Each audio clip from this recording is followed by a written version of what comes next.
15ാമത്തെ നോമ്പ് തുറക്ക് തലേന്നത്തെ ബാക്കി തന്നെ കട്ട് ഫ്രൂട്ട്സും പിന്നെ കുറച്ച് വെട്ടിയുള്ളൂ പൊരിക്കടിയൊക്കെ ഉണ്ടായിരുന്നു. പിന്നെ ഞാൻ കുറച്ച് പാൽച്ചായ ഉണ്ടാക്കി. കുറേ കാലത്തിന് ശേഷം പാൽച്ചായ കഴിക്കാനൊരു പൂതി. പിന്നെ എന്താ മിൻറ്റ് ലെമൺ സ്ക്വാഷ് മധുരം കുറച്ചിട്ട് എടുത്തിട്ടുണ്ട്. ചിലപ്പോൾ ഞാനൊരു ഗ്ലാസ് കുടിക്കും, ചിലപ്പം കുടിക്കില്ല. ഇന്നലെ കുടിച്ചിട്ടില്ല. പിന്നെ എന്താ വെള്ളം ഉണ്ടായിരുന്നു.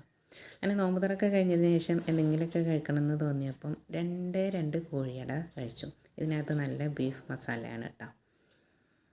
അങ്ങനെ 2 നിർത്തിയിട്ട് പിന്നെ തറാവിക്ക് ശേഷം കഴിച്ചത് തലേന്ന് തന്നെ ഉണ്ടാക്കിയതിൽ ബാക്കി ഉണ്ടായിരുന്ന ബീഫ് കറിയും പിന്നെ വഴുതനങ്ങ മെഴുക്ക് പുരട്ടി എന്ന് പറയാൻ പറ്റില്ല, വഴുതനങ്ങ കൊണ്ട് ഉണ്ടാക്കിയ കൂട്ടാൻ പോലൊരു സംഭവം. അപ്പോൾ അത് രണ്ടും കൂടെ ഇങ്ങനെ ഒരു ബൗളിലെടുത്തിട്ട് മിക്സാക്കിക്കൊണ്ടാണ് കഴിച്ചത്.